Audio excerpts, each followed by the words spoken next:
Welcome to the first ever podcast of Chris and Jen in the Morning, where it's always morning somewhere. I'm Chris.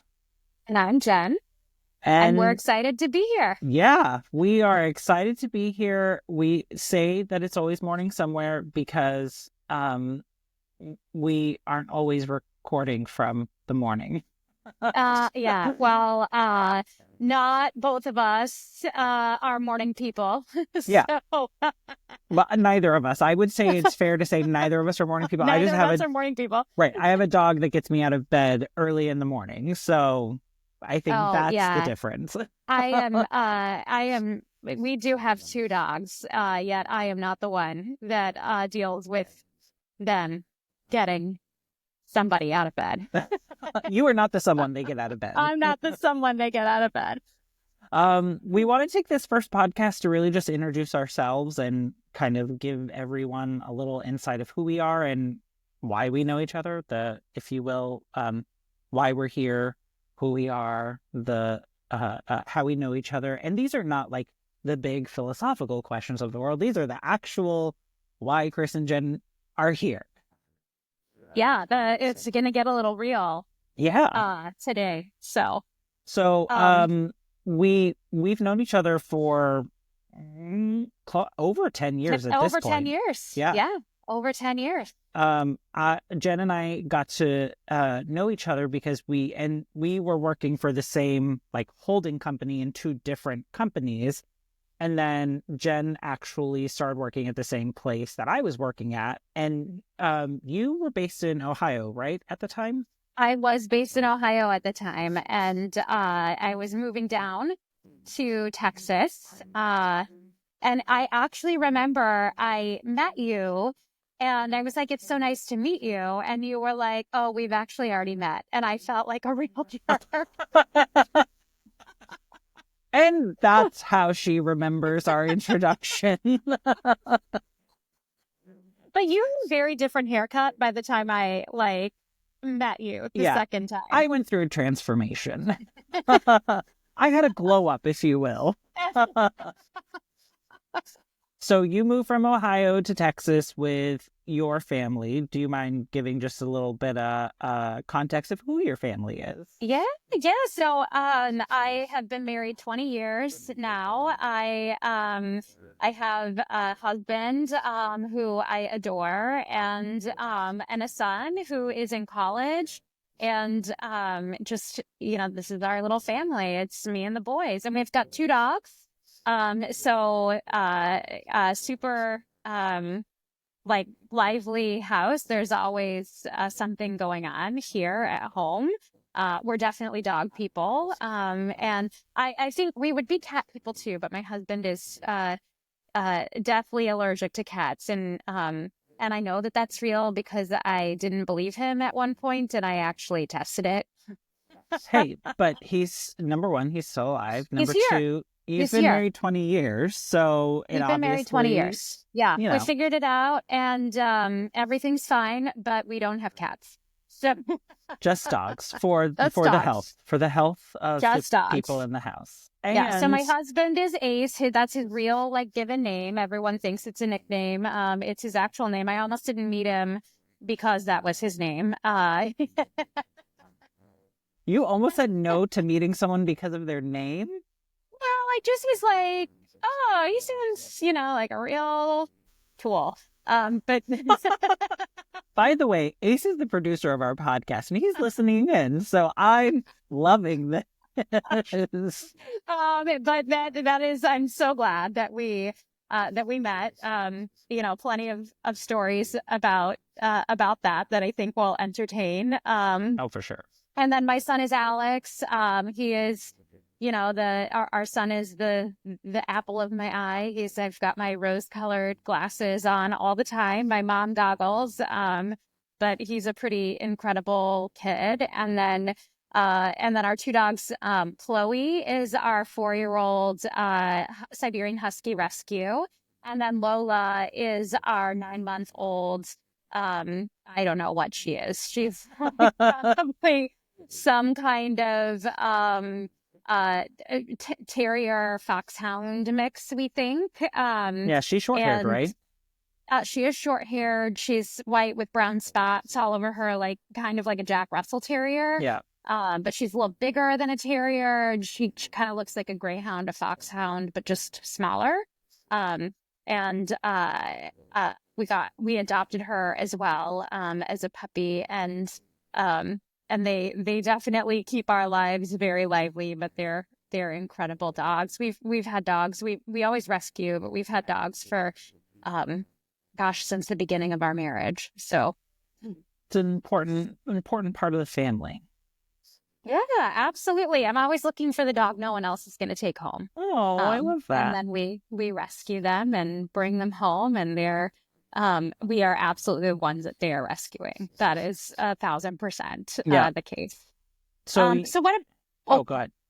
No, go ahead. Well, so you guys moved to Texas. You've been there now for how long? Almost 11 years, 10 and a half, almost 11 years. I can't believe it. It was like a stop in the journey, and it's sort of been the place that we've stayed. We were at a point in Alex's life where we said, okay, he's like going into middle school and high school. We're not going to want to move while he's in the middle of all of that. We moved him a couple of times through the earlier years, and so here we are in Dallas.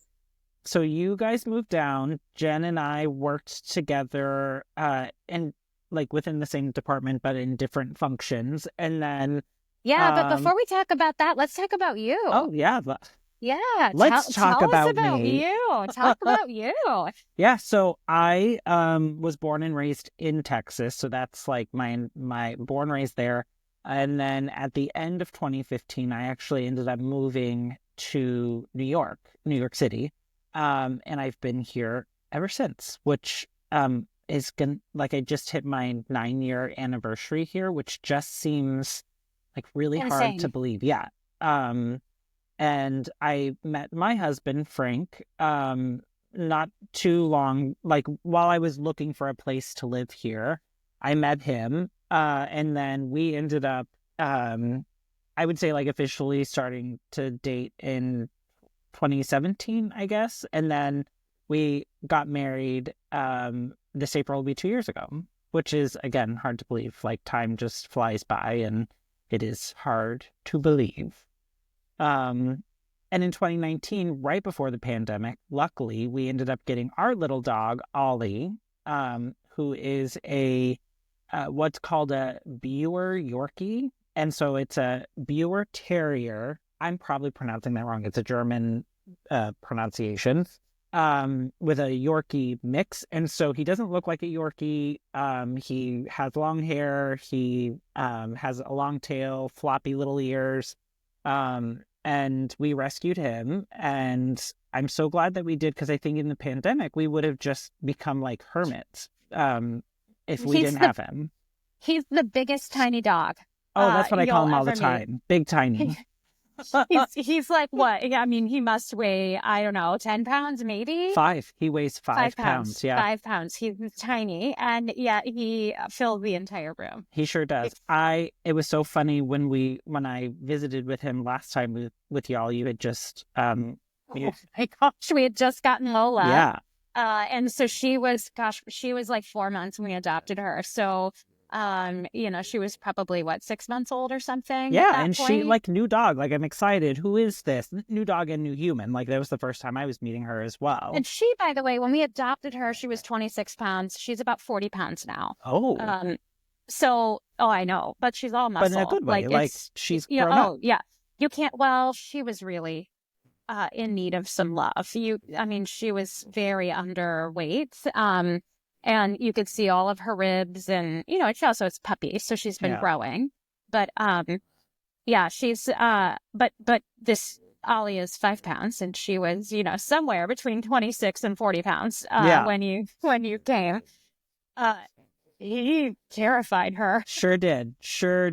He loves this little bag. Like that. Like when we got him, we said the only way we're going to get a dog is if we get a dog that can travel with us, because my family lives in Texas. My husband, Frank, his family lives in California. So like we travel to go see people, and I was like, if we have to get a dog that can travel with us, just because boarding dogs, like I only hear horror stories, so I'm like, I can't do that. So we lucked out. We got Ollie, and so his little bag, he loves the bag. He travels everywhere in it. I used to pre-pandemic, I used to take him to the office with me, so that's like a safe place. And when I got to your place, he was in his bag, and I think there was just like this curiosity, and he snaps, like he snapped at Lola. Which is so funny because our dogs are park dogs. They go to the park nearly every day. And they never meet a stranger. And Lola, it's like she has no, I don't know, like radar for understanding when somebody is setting boundaries for her.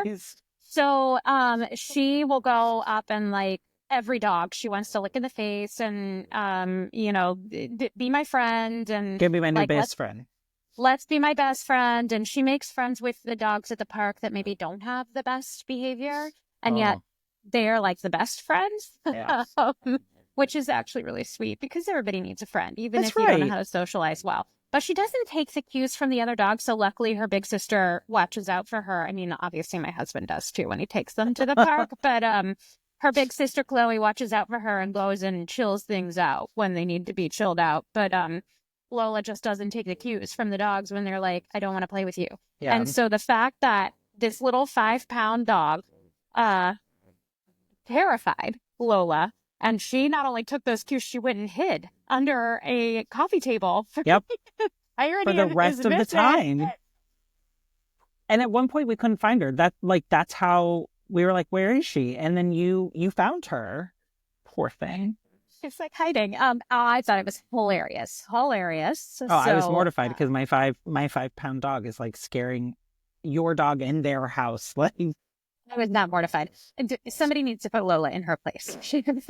And apparently Ollie will. Like, that's what he will do. Yeah. So I'm sure that when he comes back, they'll all figure out how to, be besties. But Chloe was like, all right, there's a little tiny toy in my house. Yeah. And Lola was like, I want to play, but I'm terrified because that is the biggest little dog I have ever met. Yes, that is what we call him, is Big Tiny, and he does. He's found his voice. When we first got him, he wouldn't bark. He wouldn't and so now he does. If we have some like a delivery, he'll bark. He'll protect his territory. But he's definitely come out of his shell. Same like with Lola and Chloe. Definitely like not in the best of place when we got him. And has come to get comfortable. Yes, absolutely. So we met each other at work, Yep. and here I was, this Kansas girl moving down from Ohio to Texas, who you had met before, and yet I'm introducing myself to you For the first time. Yeah. So, what was it that made us hit it off, do you think? Well, I remember that you were moving down, and so when you were here, it was like a big thing because at that place where we worked, like it was a big thing when people would come and visit. We were considered the headquarters of the company, so when people came and visited, we always tried to like, let's do dinners, let's go like meet and do things, and so like that was the state that I just kind of like. And you're like, I'd love to, but I have to go look at houses because like me and my family are moving here. Like 60 houses, yeah. Not an exaggeration per trip. But I mean, and so I remember us talking a lot because I had grown up in the area. Like we were talking about like where you guys were looking and what you were looking for, and kind of the areas. And so, I don't know, like I just felt like you and I really connected. You would come like sit in my cube and like chat with me.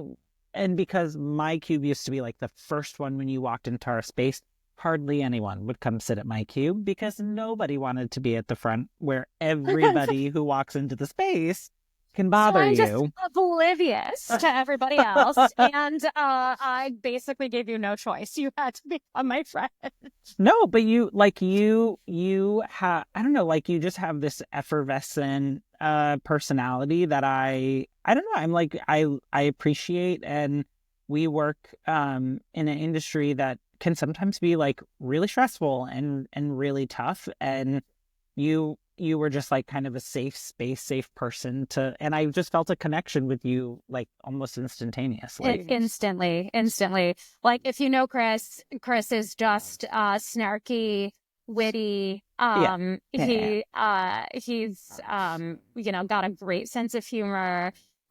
You're like incredibly kind and generous. You are, I think what has Frank said, maybe too kind for your own good.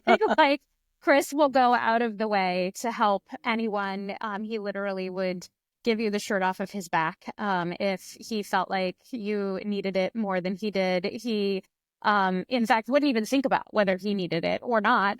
He's just so incredibly kind and welcoming, and how could I not be drawn to want to be friends with somebody that is not only sarcastically snarky hilarious, but also just genuinely incredibly kind. So I remember when we were first like becoming friends, just thinking, oh my God, I'm going to be too much for him. And I'm like, he's going to be like, no thanks. He's going to quickly ignore me. He's going to be like, she's a lot. But it's funny, like, I feel like we really like have found like, I don't want to say yin and yang, because I do think like we have things that are very much so complementary of each other, but I don't think so much to where like we're the opposites of one another. I think it is our magnetism that kind of pulls us together. Yes. However, if we were just kind of doing a pragmatic assessment of personality traits and characteristics and habits and behaviors, I think if we were to do that of both of us and our spouses, it's probably been more like Frank, and you are probably more like Ace. There are similarities, I am sure. Which I also think is good, because as we talk to each other just about life in general, we can help bring the other perspective from a relationship standpoint. Well, I think that's another thing that I have really come to enjoy about our relationship, is that we're not like yes people to one another. We like supportively push one another in a way that like even if we're having a tough day, we know like, do I show up and is it like give them a hug, everything's going to be okay, or is it hey, have you thought about it this way? And I don't know, like we figured that out in a way that I think is very supportive of one another, and I think that's what keeps us coming back for more. Yeah, I mean, I would say Chris is absolutely my truth teller. Like he will tell me what I need to hear in a way that is kind and lovely and nice, but also it's honest. Yeah, like why I once heard someone say why would you why are you knowingly watching someone walk into a wall when you see the door just to the right? Like, why wouldn't you tell them that? And that's kind of been, since I've heard that, I've tried to like hold that truth as a, like, I would never want to be the person walking into the wall. And I would hope that if people that I consider my friends, my family, like they would say something like, don't let me continue walking into the wall. So I try to show up that way. Absolutely. Okay, so then we meet, we become fast friends, and then I decide I want to get out of the state of Texas. Yeah, like we basically are just becoming friends, and then all of a sudden you're leaving me. Yeah, it's very true. Very, very. I start like introducing you to my friends. We went karaokeing, like it was the whole thing. Like we truly start like integrating into each other's lives. And then you're like, bounce, I'm out. Yes. But you are one of the people that, like, when I look at my journey out of the state of Texas, like, you were supportive and you provided 1,000%. like really good counsel. Like, even like there are people who are like the people that you are like in your everyday life, and then there's like the professional you, and you did both for me. Like you helped me in both aspects, which I like invaluable, and I so appreciate that. So So then I moved to New York.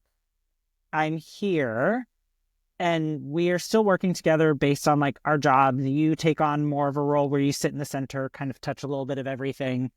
And I am with a lovely business unit that is just constantly trying to do its own thing. Yes. And I end up taking the opportunity to move on to your team and worked with you for a while. Which I love that you did, although I don't think you loved the role. I think that you were the perfect person for that role. But it was absolutely incredible to not only get to work next to you, but to get to work so closely with you. And I think that's one of the things, again, when I look back at our friendship and our working relationships, is like, you were encouraging, you shared knowledge, like there was it never felt like a competition or like that. I don't know, like it just, we were partners in what we were doing.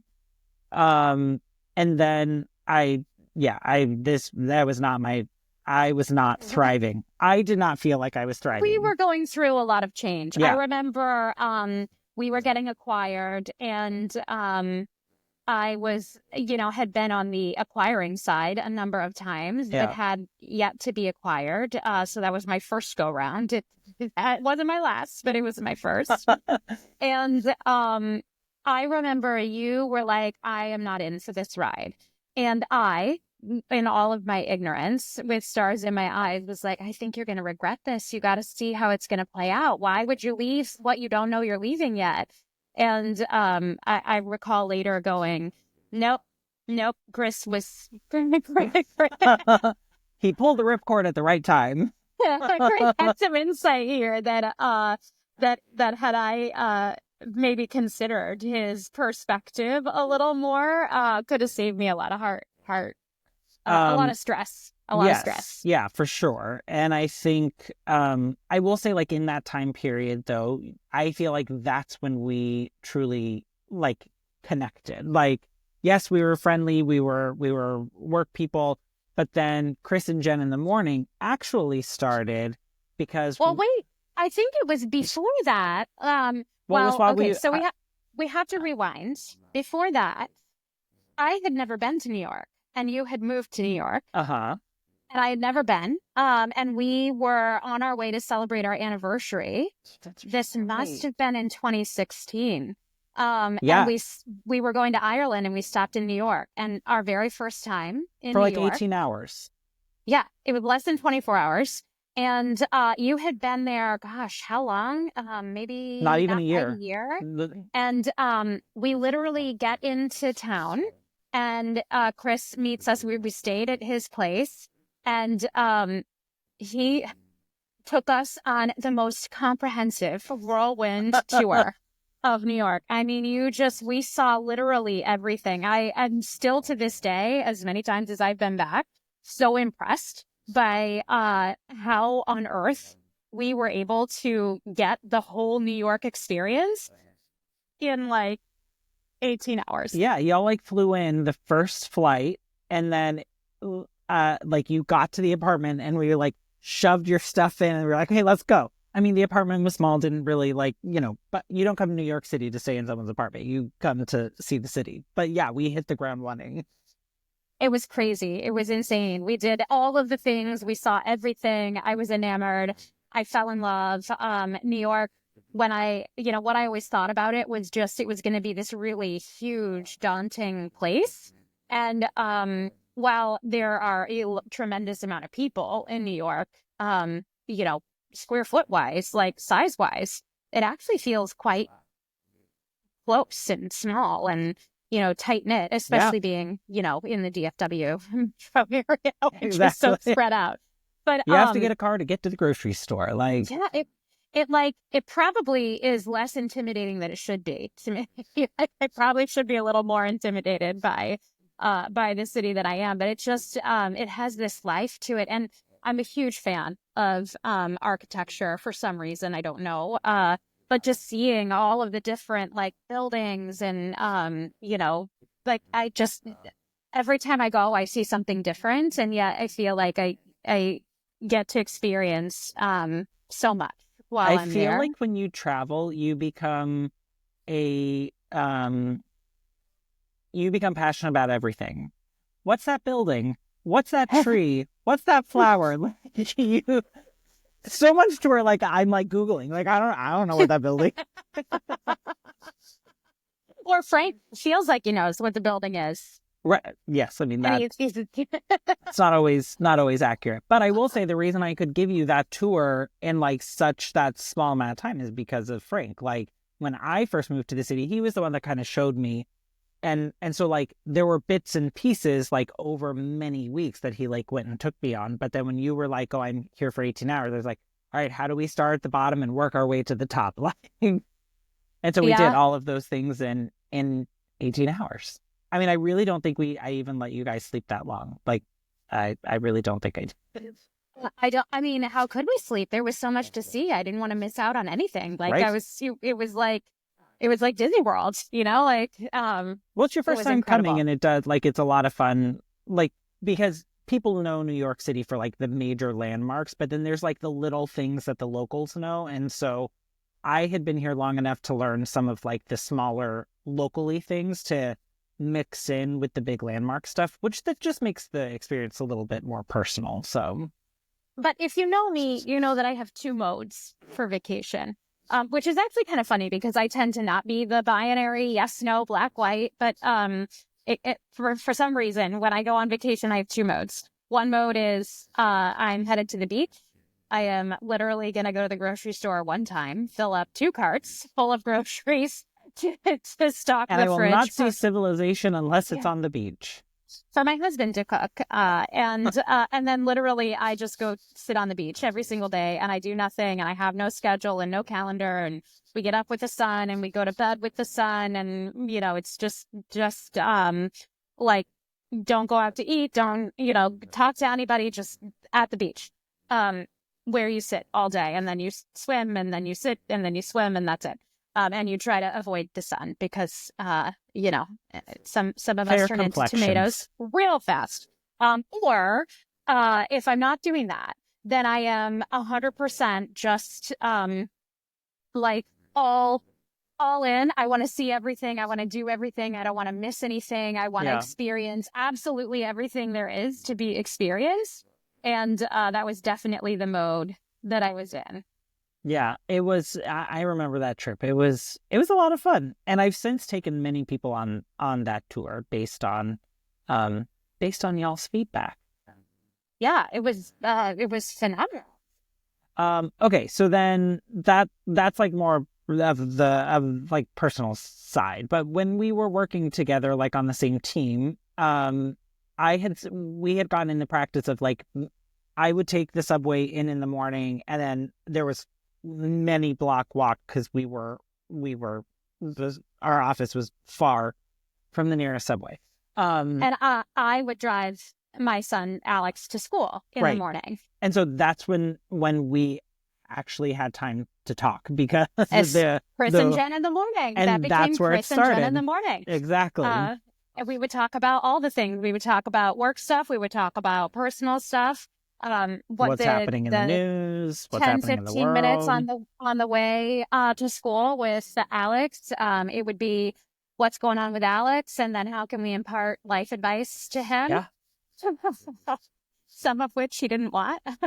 Hey, you know, when you have a captive audience, what are you going to do? I can't get out the door, so it's time to talk about all those uncomfortable topics that you should talk about with your kids. That's right.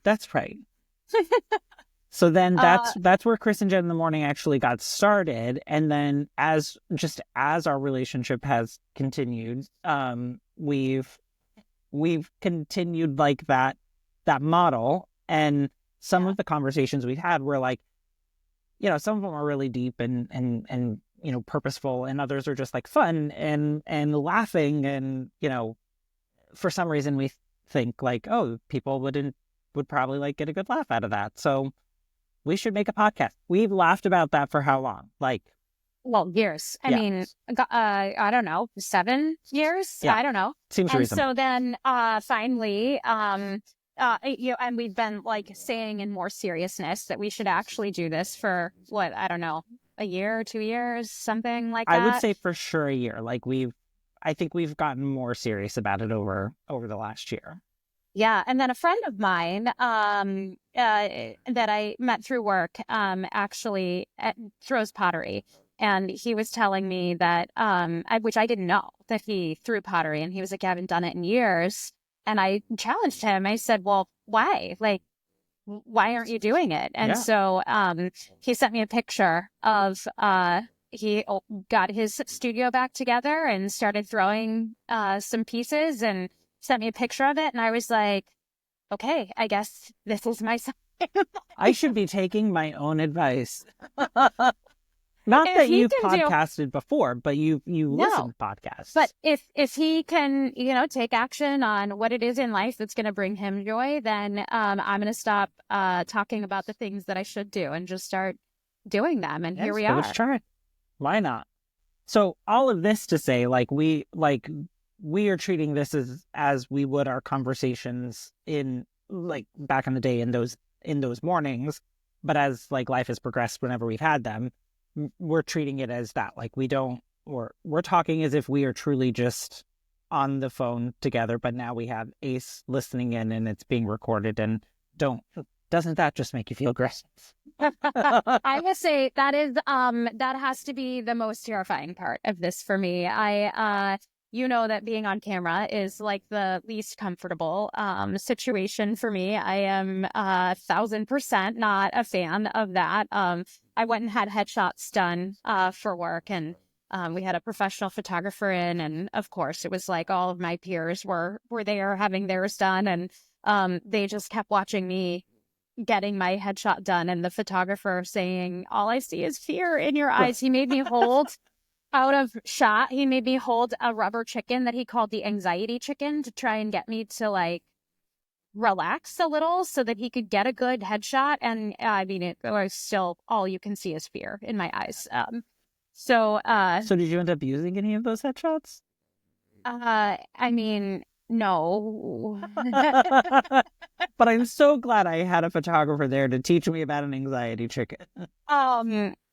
Yeah, I know. But here we are. Here we are. And so here we are. As we go through this, we don't always have all the exact stats, information, things. We will try to add in as much as we can as we are. Our producer behind the scenes will try and research stuff for us, and as he edits, he can drop in amendments. But this is unscripted, unscripted conversation. Really, we just wanted to bring you along the journey, share with you some of the things that we're thinking about, hear from you. Your perspective on the conversation, invite you in. And really what we do for each other is support each other, lift each other up, push each other to be the evolving version of ourselves that we aspire to be. Yeah. And like give each other grace and love in being who we are. And so we want to invite you all into that. And hopefully you get out of it what we get out of it, which is really just a lot of camaraderie and joy. And I think there's a love in this relationship that I feel so incredibly fortunate to get to have in my life. And Great. I feel like everybody deserves to have some of that. So we want to share that with you. Yeah, let's bring some joy. Let's bring some laughs. Let's talk about real stuff. Like, I think that's the other thing is we both work in very serious roles, like serious jobs. Like and I think part of what makes us fun and special is like we try to bring a level of levity to our world. So hopefully and push each other to enjoy life, right? Like every minute that we have is, here and gone, and we can't get it back. And so, how do we take advantage of enjoying as many of those minutes as we can? So, we're here to push each other and you to enjoy as much of life as we can.